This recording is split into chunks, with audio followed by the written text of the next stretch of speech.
Hi there, my name's Andy. What's your name? Hi, I'm Adam. Hey, what are you getting for you? Hi, can I get a tall strawberry acai lemonade? Is that right? Yeah, what else for you? Can I get a grande iced apple crisp chai? Yeah, what else for you? Do you want anything to eat? Oh, I'm good. Good, right? Okay. Yep. I think that's it for now. Okay. 12:21. We'll see you up here. Thank you. There you go. Awesome. Thank you so much. Thanks. Have a good day. You too. It's kind of like me with gluten. It's Yeah. like, thought I was allergic to gluten. I guess I outgrew it. I don't know. Well, now welcome to the first episode of Camera Operators in Cars Getting Coffee.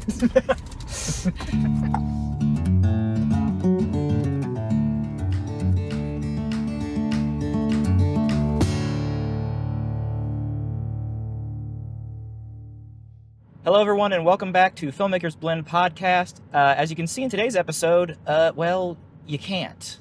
Currently on the road, actually, to a job in Dayton, Ohio, and unfortunately, we weren't able to rig up a safe and reliable video capture for the car. However, I'm very grateful to our guest for still being willing to take part in this episode. Though I suppose your options were a little limited given you're in the car with me, though. Anyway, I'm very happy to welcome and have Phoebe Rensink as my guest today.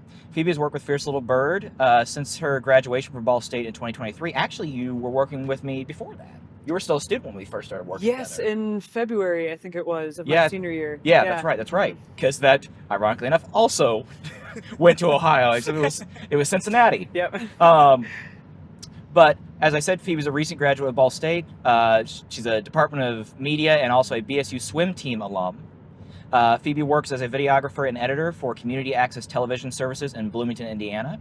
She also frequently freelances as a grip, camera operator, and production assistant, and she has long-term aspirations of becoming a cinematographer. Welcome to our first road edition of the podcast, Phoebe Rensink. Hello.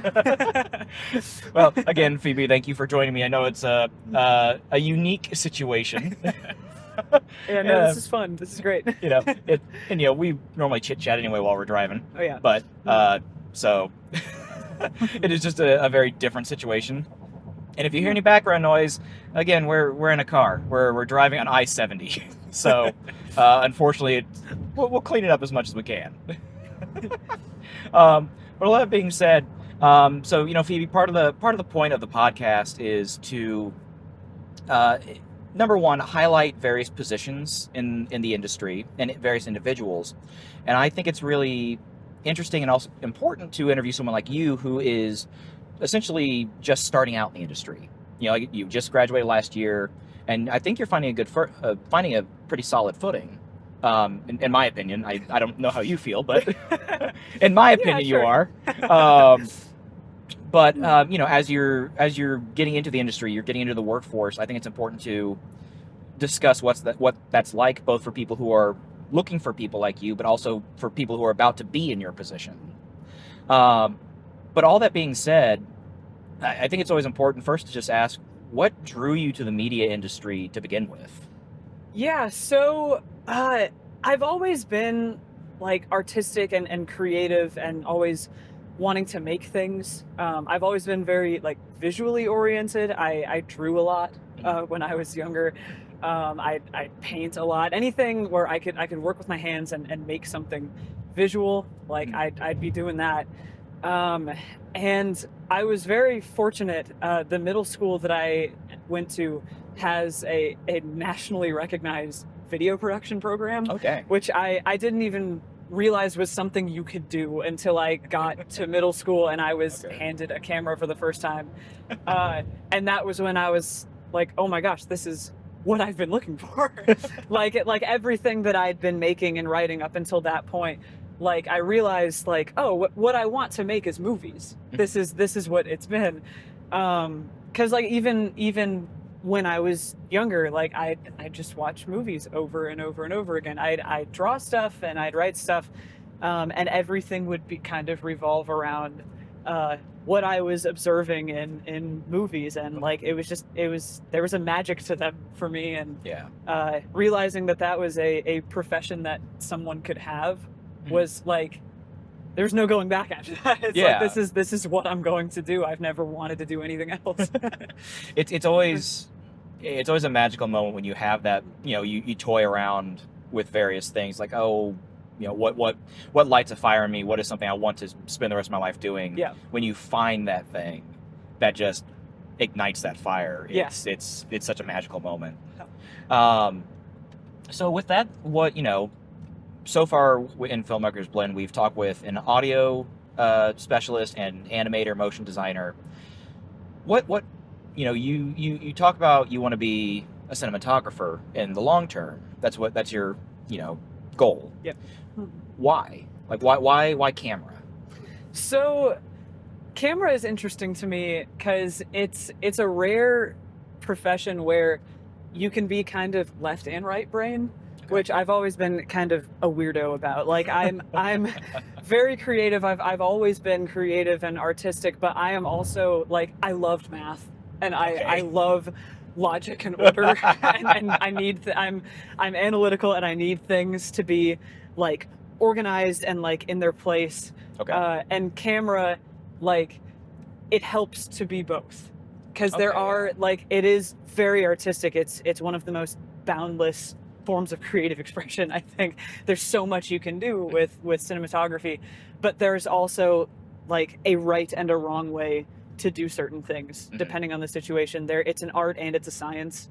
And I love that. And my other passion, which is swimming, is also an art and a science. I'm drawn to those things that can be both, that are very free and creative, but there's also like a science to it. There's a logic. There are pieces that fit together. And I love that about camera. And I also, when I discovered what a cinematographer actually was, what a DP actually was, that it kind of clicked for me that that's sort of what I've always been wanting to do. When I was in middle school and in high school, I think I thought that that's what the director did.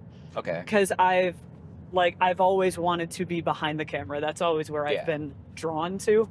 And like on a real professional production, I didn't realize that's more so what the cinematographer does, is the one that's operating the camera, that's making those creative decisions visually. So that's sort of how I ended up in camera through a misunderstanding, but also it fits the way that my brain worked. Yeah.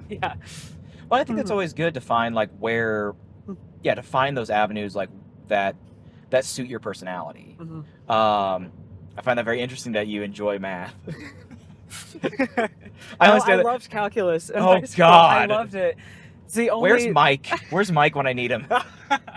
Oh God, I stopped at pre-calc. You missed all the fun stuff. Oh Lord, look, I was great at math until they started adding letters. And actually, honestly, through Algebra 1, I was great. Then I got into geometry and I got the first C I ever got in high school. Like, no, you start going into that stuff, my brain does not function. But no, I think that's all really fascinating. So I want to talk a bit, since you are such a recent graduate. And I'm, I don't want to harp on that's like, oh, you're so my sweet summer child, you're just starting out. Like I'm not. Oh no, I'm not harping. I am. Yeah. I'm not harping on that. But again, like I want to highlight that transition, because there are so many people who are getting ready to, make that transition into the industry who don't necessarily know what to expect. Because at least in my opinion, college can only prepare you for so much. You can have as many people come in and say, well, this is something you have to keep in mind when you're graduating. But when you're in college, sometimes that just goes in one ear and out the other. Yeah. So I think it's still important. I think it's important for someone like you who is freshly in the industry and freshly out of academia, to kind of get your perspective on it. So I want to know, first off, what was college like for you? I mean, did you have any unique experiences or opportunities that you feel helped you or really helped just prepare you for stepping out into the workforce? Oh yeah, absolutely. I mean, like I've said it like so many times over the past year, but I feel like I'm reminded kind of every day that Ball State was 100% the best decision I could have made when it came to colleges. Um, and I feel like there is a lot of discussion about like, is college necessary for Yeah. this field? Yeah. And like you can absolutely decide to just go out there immediately and try to get work and try to get on whatever sets you can. That is a way to get into the industry. For me, the best decision for me was to go to college and have that experience and have like the access to equipment that you normally wouldn't get to use in like an entry level position.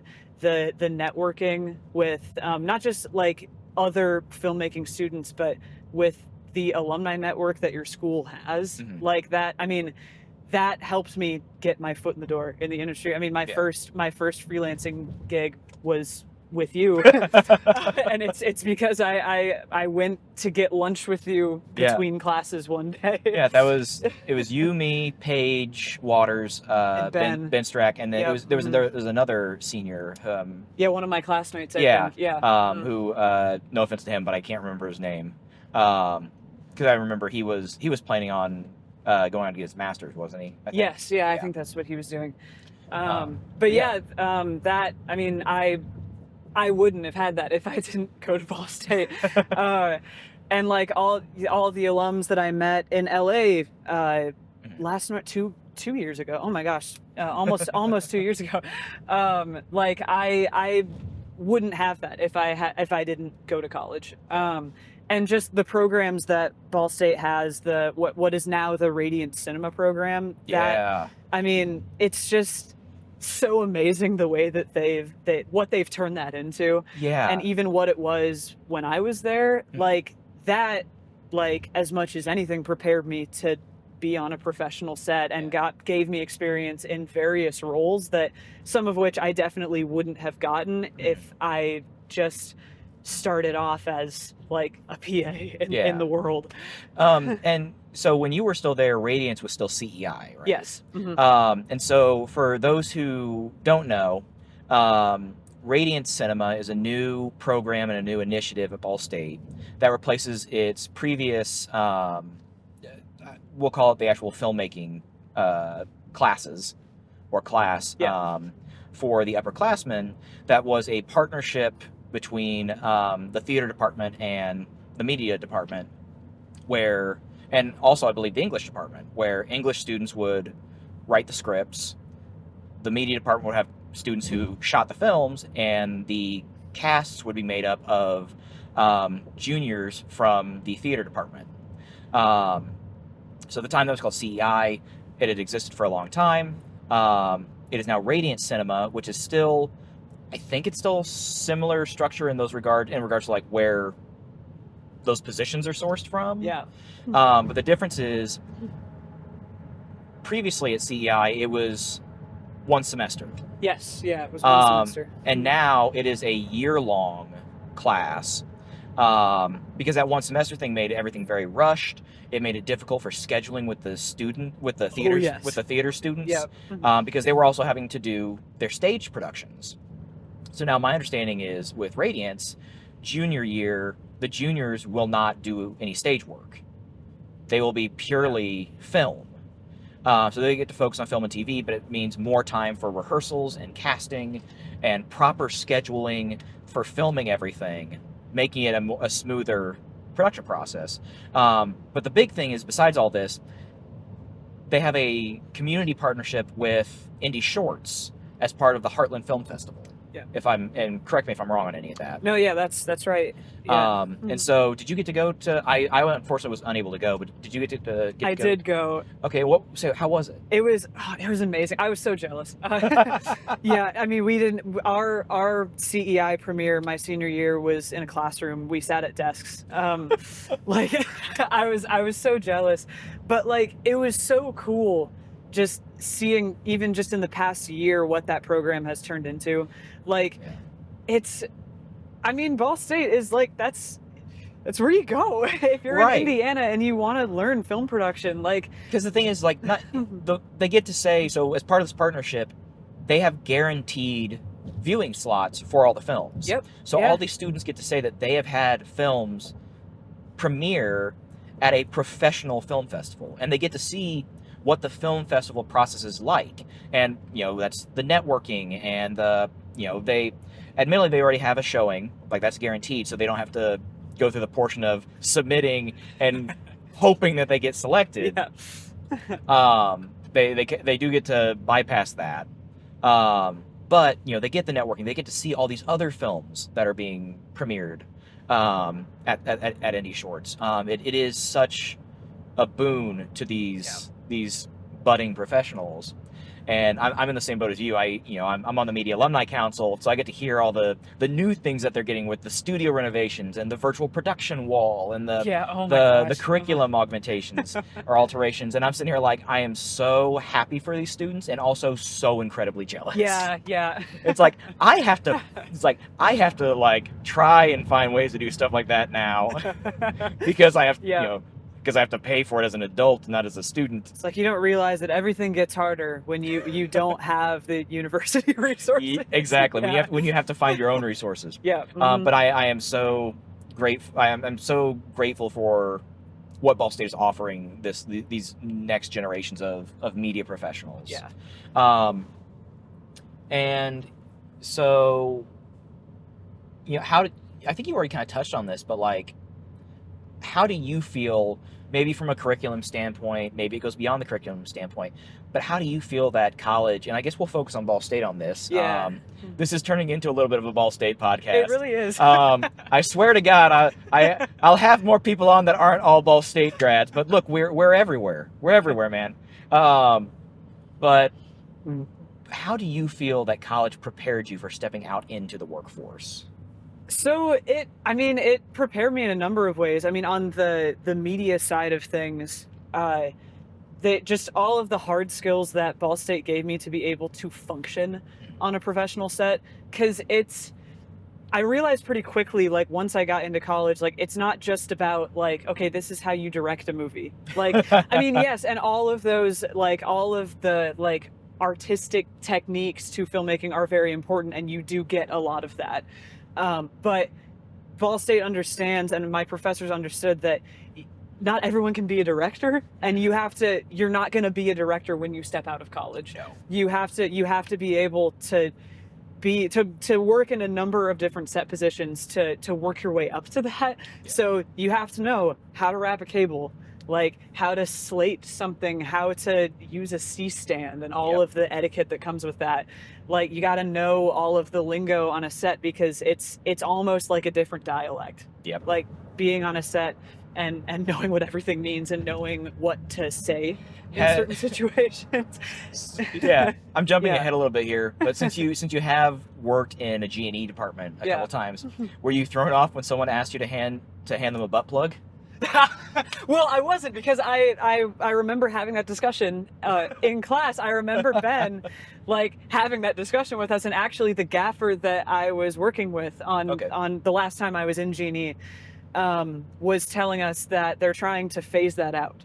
That's fair. And this fair. This was like a mostly LA-based crew. Gotcha. I don't remember, unfortunately, what the term that they would rather use, but I remember he pulled it out of the grip truck, because the other grip that was with me was also like, this was his first time being a grip, and he like pulled it out and he was like, okay, you've been told that this is a butt plug. We're trying to phase this out. Right. Because it's a junior to baby adapter, is that right? Yes. Yeah. Mm-hmm. For those who don't know, it's a, let's call it, colorful term for a piece of hardware that's used for adapting mounts on a lighting stand.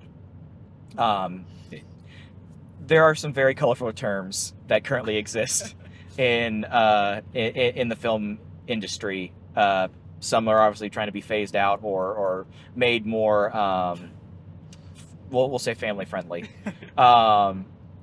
And yeah, so if you want, you can learn about those by subscribing to the newsletter and reading the Trade Talk term at the end of each newsletter. Let's do a little plug there. Oh, yeah. But no, it was interesting you mentioned like you just said, when you graduate, you're not going to immediately be a director. No. You're Yeah. not going to immediately be a DP. No. So I was just on the media department's podcast, Cardinal Control Room. Yeah. And because the subject was freelancing, and one of the guests, one of the panelists, Nicole. I'm sorry, Nicole, I can't remember your last name, but Nicole, she's based out of Seattle, I believe, and she brought up the fact that when you go into a new market, or when you just step out in the industry, but particularly if you move from one market to the other, you're not going to start off in the same position you were in your other market. Nope. You're going to start as a PA again, Mm-hmm. because that's how they can judge how you operate. Do you listen to direction? Do you know what you're doing? Yeah. And obviously, if you know what you're doing, you can climb those ranks a lot faster. Mm-hmm. But it's that point of you may be fully overqualified for it, but they have to do that to vet you. Yeah. It is a vetting process. Mm-hmm. But so you feel that Ball State did prepare you in understanding that when you leave, you're not going to be top dog. Yes, yeah, and I'm glad that they're honest and upfront about that, because that's how you take your first steps in the industry. I did a lot of college visits my senior year of high school. I was on recruiting visits for swimming, and I only visited schools that also had a film program. So I was looking for a very specific kind of experience, and it was interesting seeing how varied the different programs I visited were, and how much or how little I learned about the program on my visit, because there were definitely some that very much felt like we're trying to sell you what's on a brochure, and I couldn't really get a sense of am I actually going to be ready to have a career in this field, or a really well-developed hobby when I leave. I see. Yeah. And Ball State was certainly not the flashiest, I would say. They were just authentic and confident in being you are gonna know how to do this when you leave. Right. And that was what convinced me. It was I want to know how to do this right. Right. You don't want yourself hyped up to then go out in the industry and be you don't know what you're talking about. Yeah. You're I want to go into the industry and be functional. I want to be able to work. I want to be able to handle myself on a set and not be a total liability. Right. Yeah. And so, in that vein, what surprised you about, so it's been just a little over a year since you graduated. Mm-hmm. In that time, what has surprised you about the industry? What maybe weren't you prepared for, or what just was, in general, what just surprised you in getting into the industry or in stepping out into the workforce? Probably how quickly I learned that all of that talk about networking is so very true. how quickly the networking can spiral, and how important it is that you do that. Because you really never know what can come of meeting with someone or working with someone one time, or getting lunch with someone. That was what surprised me the most, because I'd heard it through college. There was always this is not just you do the schoolwork and then you're done. You have to go the extra mile, because you have to go the extra mile when you're out of school. Yeah. That's the only way you make it in this field. We're not something where if you can pass an exam, then you're pretty much set. You don't step out in the industry and people are there begging you to take it. They're not coming to you for the jobs. Yeah. You have to go and make the connections in the hope that they will have a job for you. Yes. Yeah, exactly. And all of the Ball State alums that I talked to in my senior year, pretty much all of them were within reason, obviously, say yes to everything. Yeah. Because you never know what can happen from that. Yep. Now I will say the flip side of that is, once you hit that point where it's past the point of, within reason, say yes to everything. Yes. Is the struggle of learning to say no. Yes. Yeah. Well, and that's part of it is when you say yes to everything, you learn very quickly how to spot, like, this is a job I probably should take versus this is something I should probably stay away from. Yeah. And I think you learn that, one, because if you're lucky, you get the good jobs and you Yes. learn how to get it from that way. Mhm. But I mean, looking at it from a more realist perspective, you also learn to get it because you get burned a couple times. Yes. Yeah. Which is never fun. Absolutely. Yeah. But no, it makes me feel good as an alumni who's been out for a while, almost a decade. There's a reason I drink so much coffee. Oh yes. But as someone who's been out for such a long time, and who does have friends rag on him a bit about like how much I love Ball State and my time there, and I am on alumni councils and things like that. It makes me feel good to hear that from someone who's a recent graduate, that they feel they were prepared by the program, and to see them thriving, and see them taking these big steps in their life and their profession. Because so you were a senior when we met, so Yep. you weren't in like. I've gone back and I've spoken to the freshman classes, the Media 101 classes. Yes. Yeah. And I always talk about how important it is to share what we've learned, as I say we as the the older generations. It's important to share what we've learned with you to prepare you for stepping into this workforce, because you're the ones who are going to be running it when we're gone, or when we're like past our ability to do anything. You're the ones who are going to be taking this industry and taking it further and farther and making it bigger and better, hopefully, than it is or ever has been. And so that I'm glad to hear that you feel that way about that program, and it makes me feel good about our alma mater, that it is preparing students in such a way. Oh yeah, absolutely.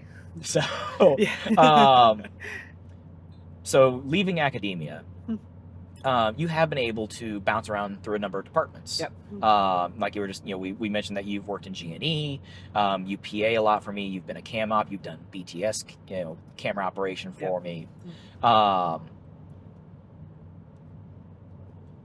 What have you learned through doing that? Do you think it makes you a better cam op, leading to be a better cinematographer inherently because the intricacies of these other departments?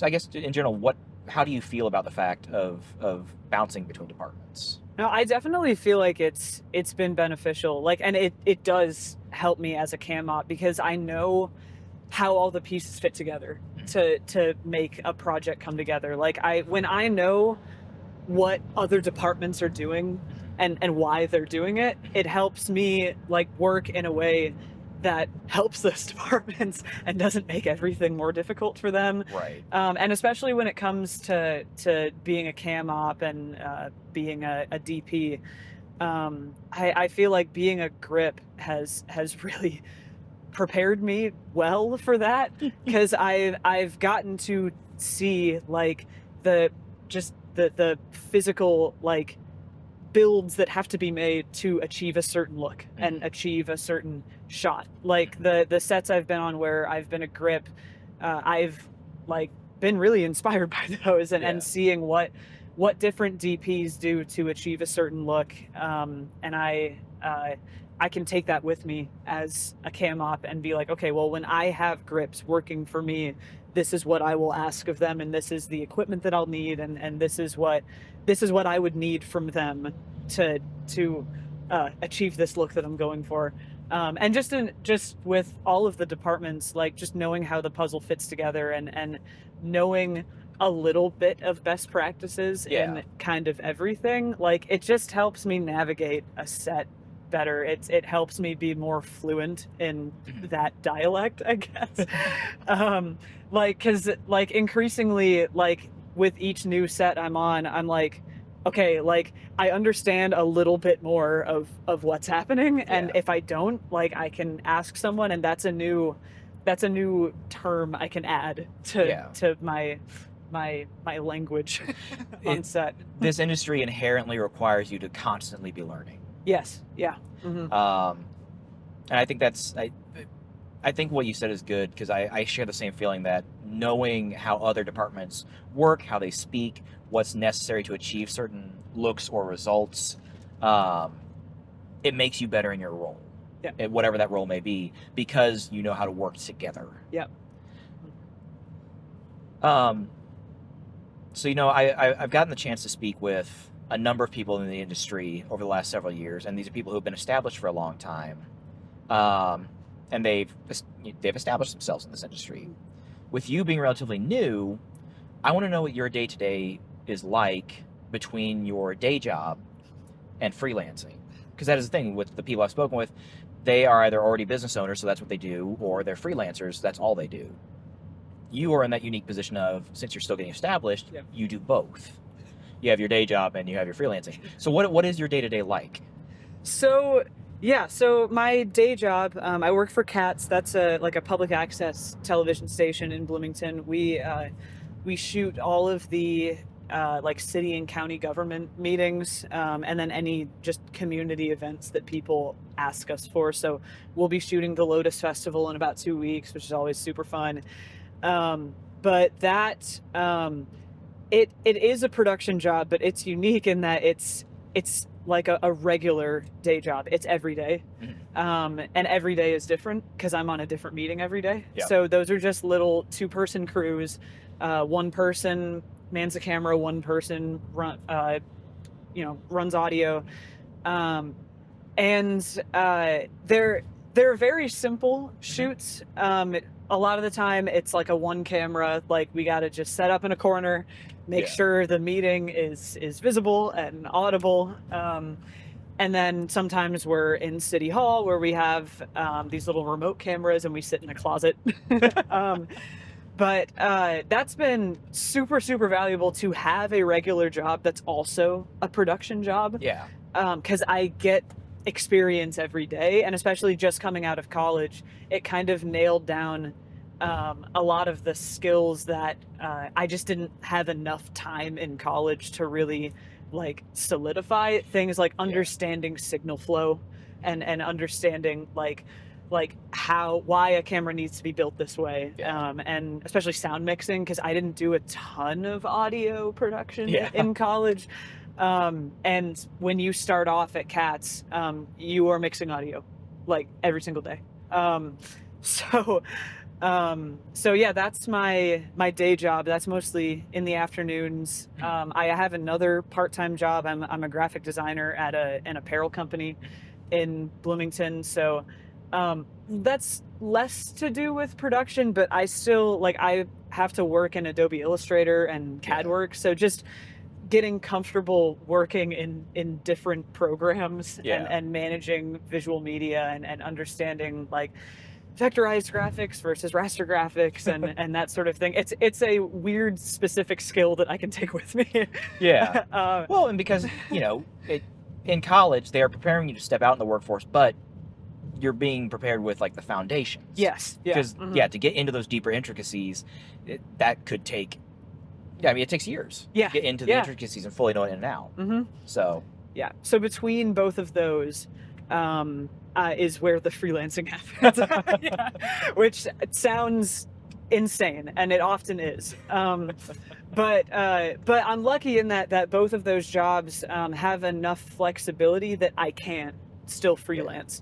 And it's nice to have that reliable cushion of if freelancing isn't very busy for a month, I have those jobs. And when freelancing is busy, that's kind of a bonus. It's oh great, I get to be on set at all of these other productions and meet everyone in the Indiana filmmaking network, in addition to having a regular job and being able to pay for things. Right. Because the positions that I work as someone who's just starting out, obviously I do not make enough as a freelancer to justify that being the only thing that I do. Right. So I'm fortunate that Bloomington as a community has those opportunities for me to get production experience quite literally every day. I was counting up a couple of months ago how many sets I have been on since, or how many shoots I have been on since graduating college, and it's in the hundreds Oh yeah. by now, counting everything I've done for cats. Yeah. And like that's amazing. I had no idea what I would be doing when I graduated. I was like, all right, this is it, I guess. So that's been amazing, and everyone I work with at Cats is just so awesome. Everyone I work with in both of my jobs and Yeah. everything I do has been amazing. So it's just networking is fun. It's great. Yeah. Well, and since you have that experience, what are your thoughts, or what, how do you feel about freelancing versus like the standard, salaried salary production job? Like, do you? Like personally, or just in? Yeah, I mean, just what are your personal thoughts? Like, what are your personal thoughts on it? Like, do you feel are there benefits to freelancing versus like the salary job? Since you work in both, do you find you prefer one to the other? Because I know there are people who they freelanced for a while and they found they couldn't do it, and it wasn't because of lack of jobs; it's because they could not deal with a lack of structure. Mm-hmm. And that's not a slight against them. That is just a personality thing. Some people have to have that structure in their work life.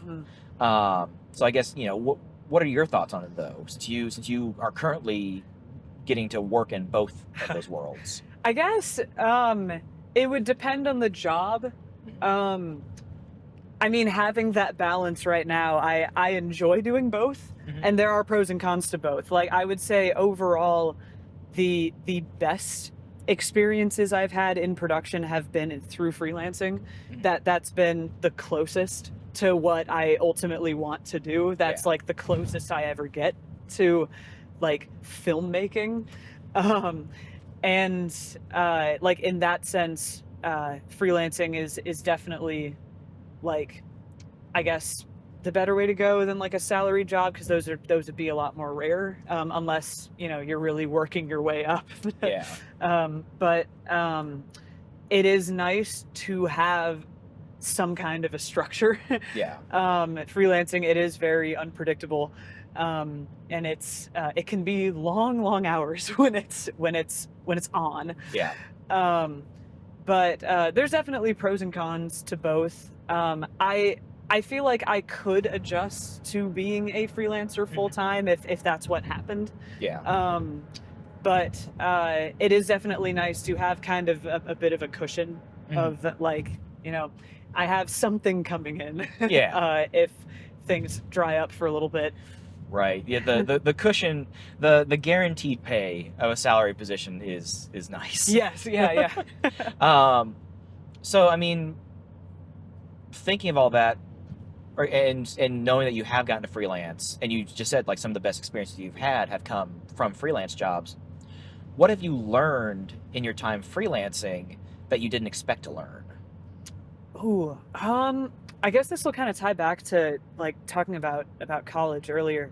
I feel like there was this kind of perception, like going into graduation and after graduation, that once you graduate college, that like you're done, like you're not a student anymore. Like you're just gonna go out and you're the expert. You don't have to learn anything. Or like basically you're you don't have to function in the same way as a student anymore, and you realize very quickly when you're a PA and a grip, and you're working some of these like not smaller, I guess, but some of those positions, you in this field particularly, like you're never done. Like you're always a student, and it will always benefit to go into. It will benefit you to go into a shoot, almost with a beginner mindset, in the sense of like I'm gonna do what's expected of me, but like I am open to learning whatever I can. Like if there is something going on here that like I don't understand or I've never seen before, like I'm ready to learn what that thing is. And take that with me to the next set that I go on. Like always just being open to learning things, and being like okay with admitting that I don't know everything. Even though like, yes, I've been studying this for 4 years, I I don't know everything. I am not the expert. I am just starting. Yeah. And being okay with being the grunt, being the person that has to learn for a really long time. Yeah. Well, so along that same train of thought, what do you do in your spare time to sharpen your skills?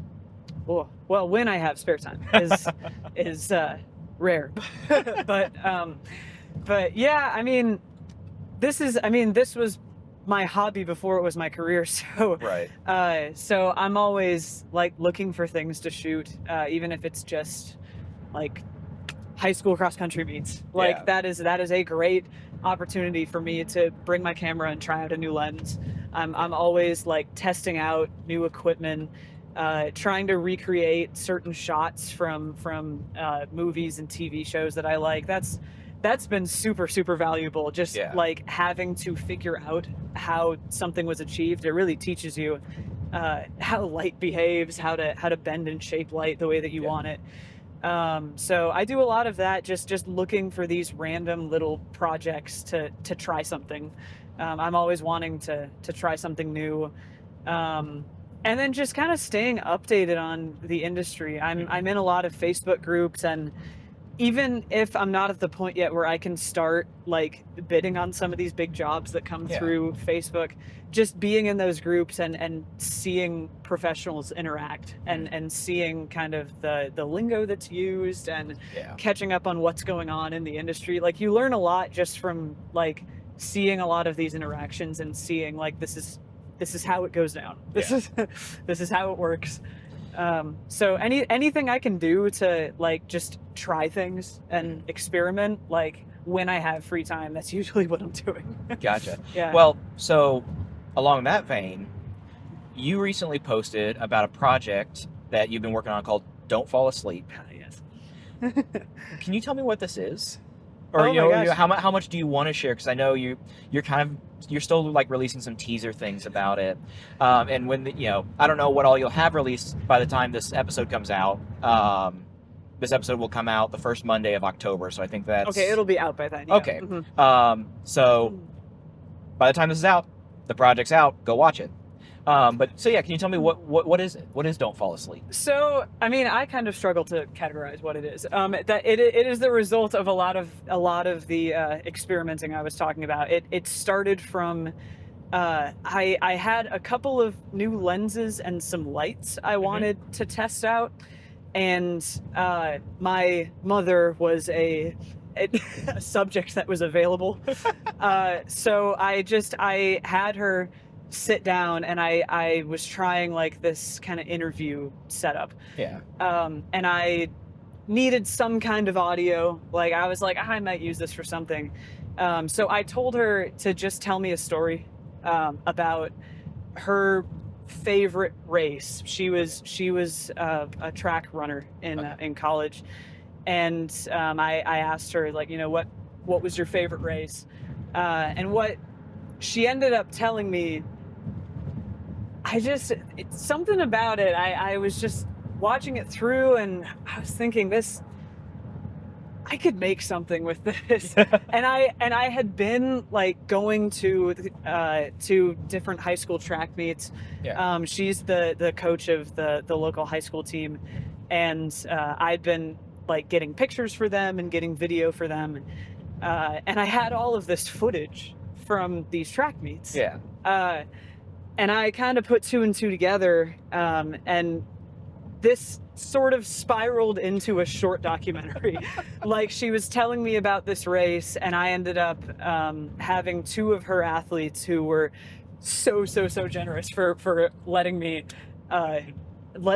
shoot them doing like a mock race. Yeah. I ended up sort of recreating this memory she was sharing with me, or doing the best I could to recreate it with some staged footage from her two athletes, and then the footage that I just had from the track meets I'd been to. And I just kept like adding to it and adding to it and adding to it until finally like I had something that felt finished. Yeah, So I guess it's a short documentary, but Okay. also it's kind of a short film. Yeah. It's yeah, It's like a narrative doc. yes, yeah, Yeah, it's okay. it's that. And yeah, it ended up kind of being this thing. I was like, I'm gonna make this for my mom because this is really cool, and Yeah. I've got a cool mom. And this is a really cool story because she kind of goes into it's about this race that she had where she the way she said it, she sort of fell asleep in the race, Okay. which is where the title comes from. And Gotcha. it's sort of about how you get so used to success just kind of coming Yeah. when you reach a certain level athletically that you forget sort of what it took to get there, Yeah. and how, you know, to be great, like there's never a point where you have to stop earning that and Yeah. and working for it. And this experience she had with these two different races she tells me about, was sort of how she was reminded of that, and was reminded of, like, athletically, like it's one of the beauty of sports is that you're never done working for greatness. There's never a point where you've mastered your sport, Yeah. unless obviously you're an Olympian. But even Right. then, it's like art too. You're never done working No. for it. You're never not a student. Yeah. And that's sort of what I was trying to go for with this, and also just try out my new equipment, and just try things that I've been seeing on a lot of the sets I've been on, and Yeah. kind of push myself in a way that I haven't before. Gotcha. Yeah. No, that's so sweet. And I love, I mean, it tied in just like you were saying about, yeah, in this industry, you never reach, you can reach mastery, but that doesn't make you the best. And it doesn't mean that you need to stop learning. Because there's always something new. There's new technology, there's new techniques, there's new stories. Yeah. I know a lot of stories are iterations on existing stories or you know, derivatives, but there are still new stories to find. I think that's so cool, and so I'm excited to see that when it comes out.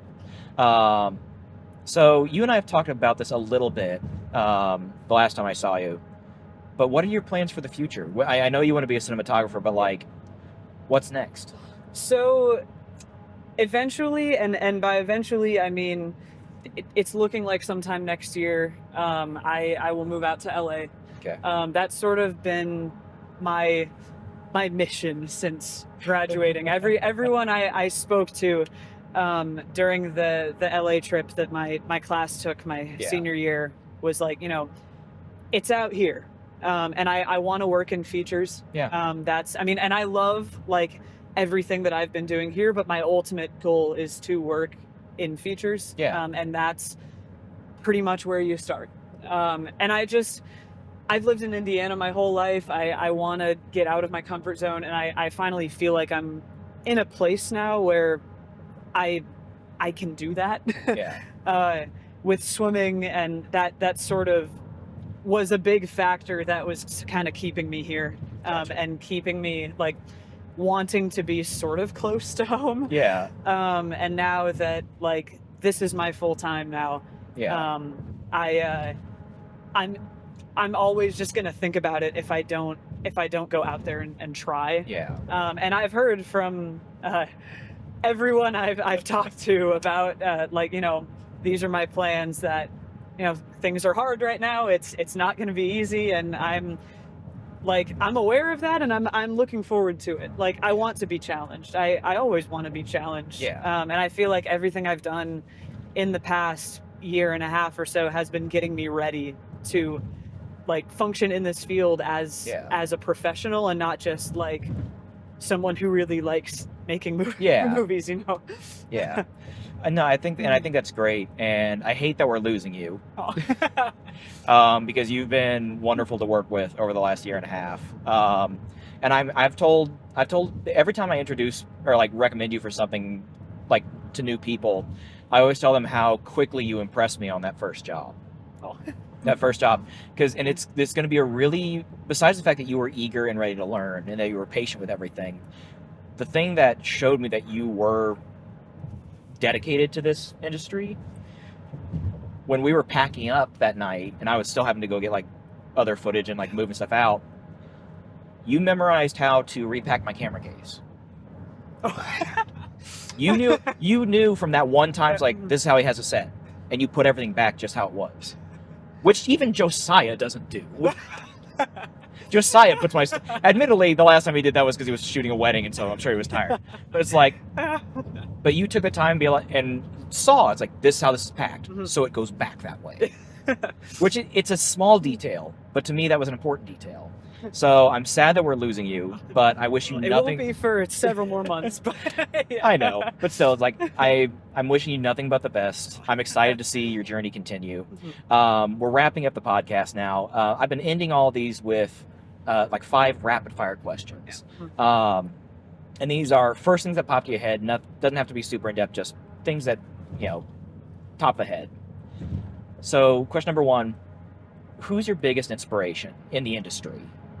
Ooh, like famous person or just anyone? It can be anyone in the industry, but who is your biggest inspiration? Ooh, I have 2 cinematographers that I generally gravitate towards. Okay. Lena Sangren and Janis Kaminski. I might be butchering those, but both of them were kind of like big factors in me deciding like I want to be a DP. Okay. Lena Sangren, the way he uses color is something that I've always really admired. Like in my opinion, like from what I have seen, no one uses color quite like him.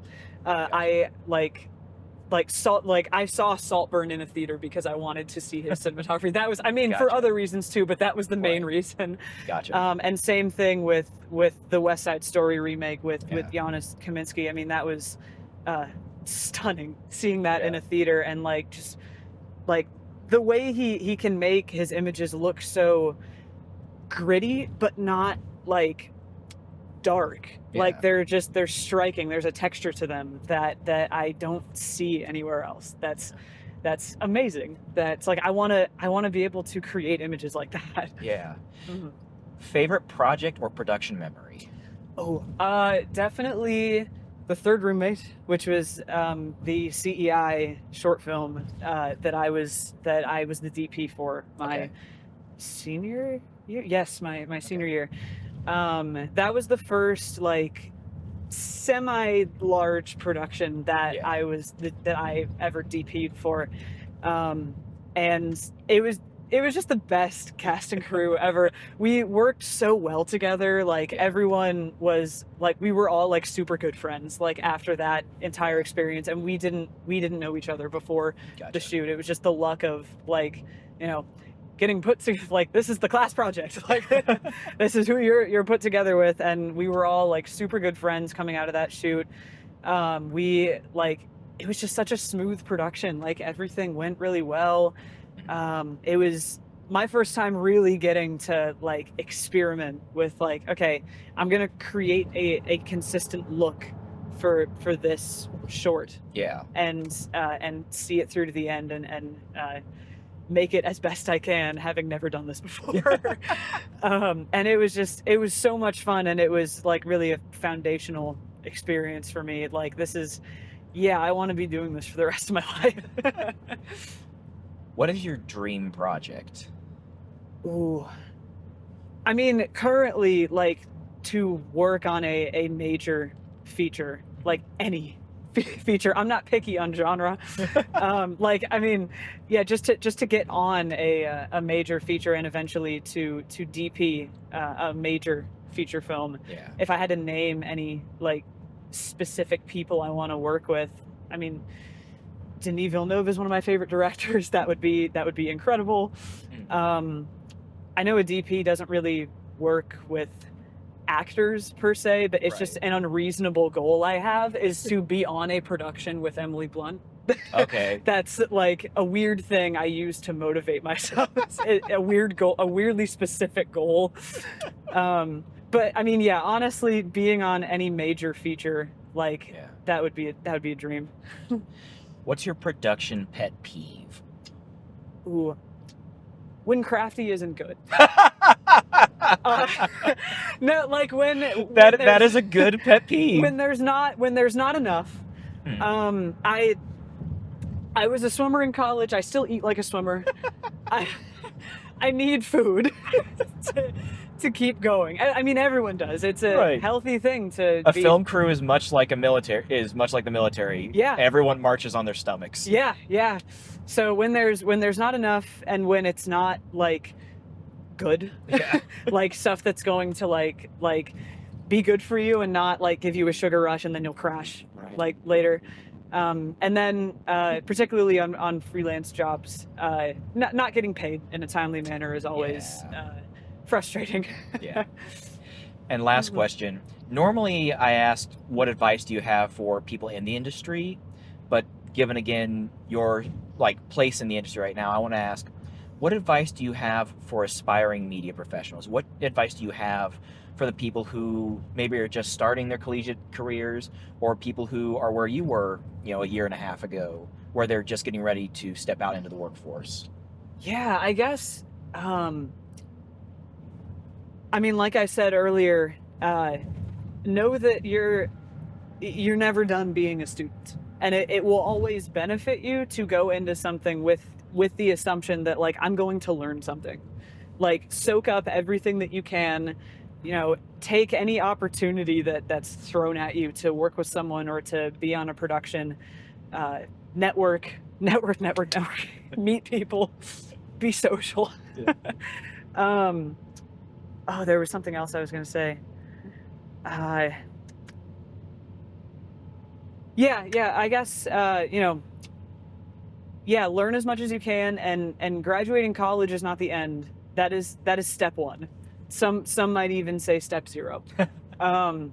So yeah, just be open to new experiences, be open to advocating for yourself, like getting your name out there, talking to people, because it really is about who you know, and who knows you, and like building up your reputation. It's you can be very, very talented coming out of college, and if you don't have a network, it's not going to be very helpful to you. So yeah.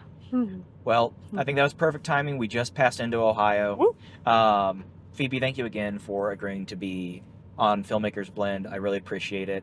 Like I said, you've been awesome having on our sets and everything. I think you're an incredibly dedicated and hardworking individual. I'm excited to see where your path leads you in the future. Where can people find you? Where can people follow you? Yeah. So I am on Instagram at Feb Media. That's PHEB. A little silly, a little nickname from high school. I have a website that'll be linked on my Instagram. Pretty much, you can find like everything you need to know about me on my Instagram at Feb Media. But yeah. Awesome. Well, thank you again, Phoebe, for joining me on Filmmakers Blend, and thank you to all of our listeners and watchers. Again, I know there wasn't much to watch this time through.